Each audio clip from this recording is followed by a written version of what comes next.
Underworld don Dawood का Rajasthan connection भी सामने आया है। कहा जा रहा है था कि वह राजस्थान के राजधानी जयपुर में भी अपनी संपत्तियां बनाना चाहता था, इसीलिए उसने अपने गुर्गे भी यहां पर अलग अलग जगहों पर भेज रखे थे।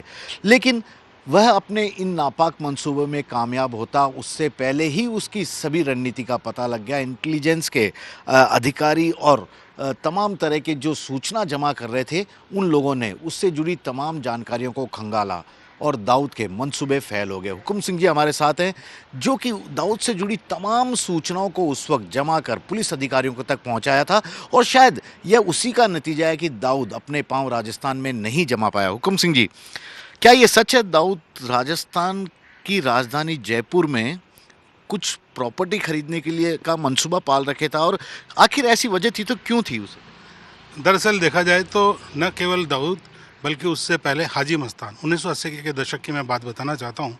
वो पहले से प्रयासरत थे और यहाँ पर न सिर्फ वो इस तरह से अपना फुटहोल्ड बनाना चाहते थे, बल्कि उन्होंने तो अपनी एक इंसाफ पार्टी नाम से राजनीतिक पार्टी का गठन भी किया था।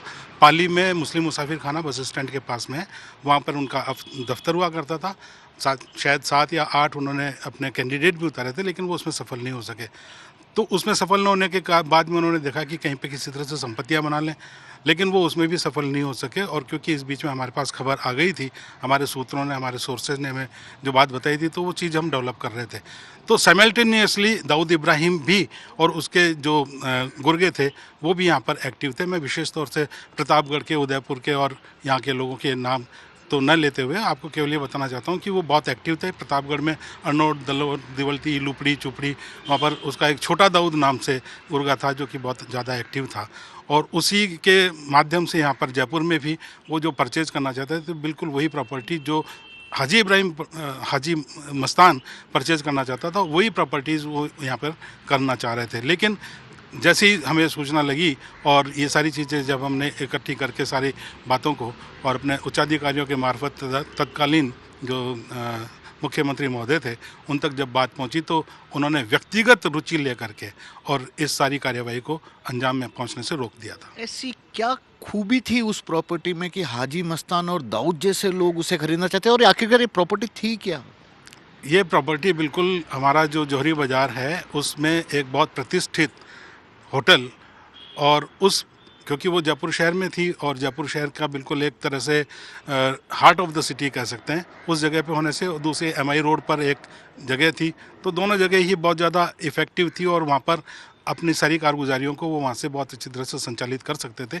इसलिए उन लोगों की निगाह उस जगह पर थी और उनके यहाँ पे जो काम कर रहे थे, तो उन लोगों का काफ़ी कोर्ट कचहरी तक मामला पहुंच चुका था। एक होटल की तो बिल्कुल पावर ऑफ अटॉर्नी रजिस्टर होने वाली थी, लेकिन उस बात को भी हमने जाकर के कोर्ट में बिल्कुल मजिस्ट्रेट साहब से व्यक्तिगत मिल करके और उनको सारी चीज स्थिति बताई, तो उन्होंने भी इस सारी चीज़ को राष्ट्र हित में और राष्ट्र की सुरक्षा को दृष्टि देखते हुए, कानून व्यवस्था की बात को सोचते समझते हुए, शांति की और लोगों की सुरक्षा की बात को देखते हुए उस कार्य को होने से रोक दिया था। लेकिन हाजी मस्तान और दाऊद के लिए ऐसा कहा जाता है कि उनकी खुद की आपस में कभी नहीं बनी थी। दो एंटी राइवल गैंग थे और एक ही प्रॉपर्टी पे नजर।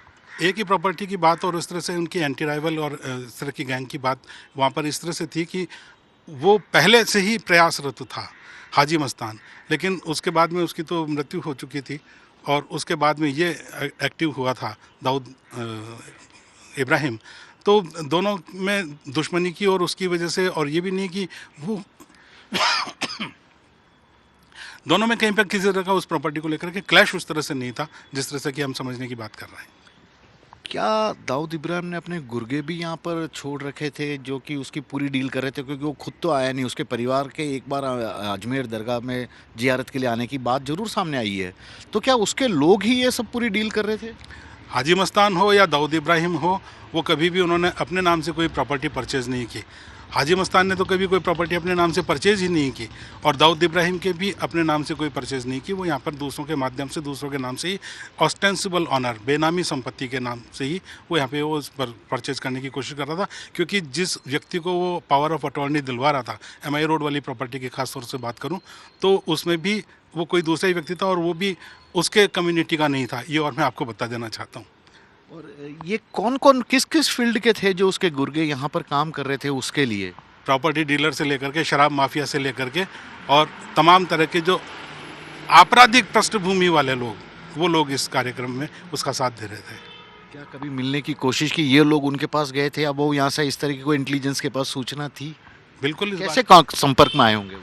वो देखिए, ये इतना सा नहीं है कि वो सिर्फ जयपुर में है या राजस्थान में है, तो क्योंकि वो लोग व्यवसायी भी हैं और व्यवसाय के सिलसिले में जब मुंबई जाते हैं या कहीं भी जाते हैं तो वहाँ पर मुंबई में जो उनके एजाज पठान, पेपा पहलवान, करीम लाला, उन लोगों के संपर्क के माध्यम से वो उसके संपर्क में थे। इस प्रकार से उन लोगों का कनेक्शन अपराधियों से संपर्क हो जाता है, तो वो संपर्क था उनका।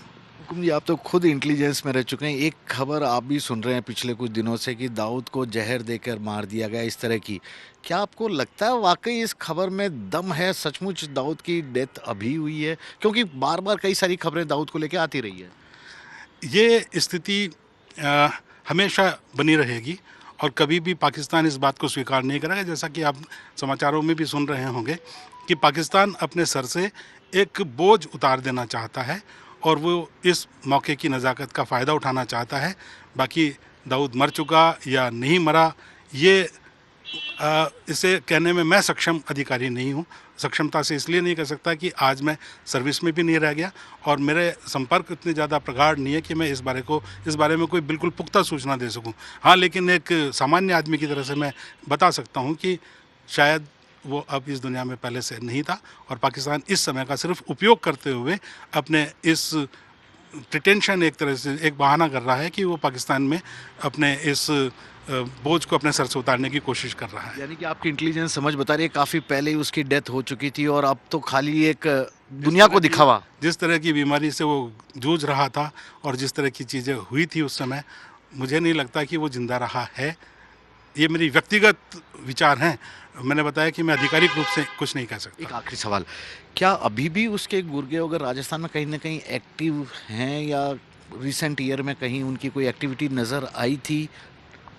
देखिए, इतने सारे लोग थे और इतने सारे लोग हैं, तो वो राजस्थान में भी एक्टिव हैं, लेकिन उनकी कोई गतिविधियां इतनी ज़्यादा सुचारू रूप से नहीं चल रही जो उस वक्त वो अपने आप को बहुत अच्छे तरह से एस्टेब्लिश किए हुए थे। यहाँ तक कि उदयपुर डिवीज़न की बात करें तो उन लोगों ने ड्रग्स के उस फील्ड में बहुत अच्छी ठेकेदारी ले रखी थी। शराब की व्यवसाय में भी उन्होंने ठेकेदारी ले रखी थी और दूसरे जो मारकाट की और जो सुपारी किलर हुआ करते थे, उन लोगों ने भी ठेकेदारी ले रखी थी। तो काफ़ी लोग सलट गए उनमें से और काफ़ी लोग अभी बाकी हैं, लेकिन वो उस तरह से एक्टिव नहीं है जिस तरह से 1990 और 1980 के दशक में थे। हुकुम सिंह जी हैं, इंटेलिजेंस से जुड़े हुए थे, दाऊद से जुड़ी तमाम तरह की इन्होंने काफ़ी सारी सूचनाएं जुटाकर अपने डिपार्टमेंट को दी थी और अब साफ तौर पर बता रहे हैं किस तरह से दाऊद यहाँ पर जयपुर में प्रॉपर्टी खरीदने के मूड में था। हालांकि ये प्रॉपर्टी वह खुद के नाम पर नहीं खरीद रहा था, अपने बेनामी संपत्ति के रूप में खरीदने वाला था, लेकिन उससे पहले ही इन लोगों को जानकारी मिल गई और तमाम तरह की इनकी रिपोर्ट भी इनके पास है। उस रिपोर्ट को इन्होंने अपने आला अधिकारियों को दी है। उस रिपोर्ट पर तत्काल डिपार्टमेंट ने एक्शन लिया और शायद यही कारण है कि दाऊद अपने पाँव जयपुर में नहीं जमा सका। कैमरामैन विजय सिंह के साथ श्रीवत्सन, जयपुर न्यूज़ 24।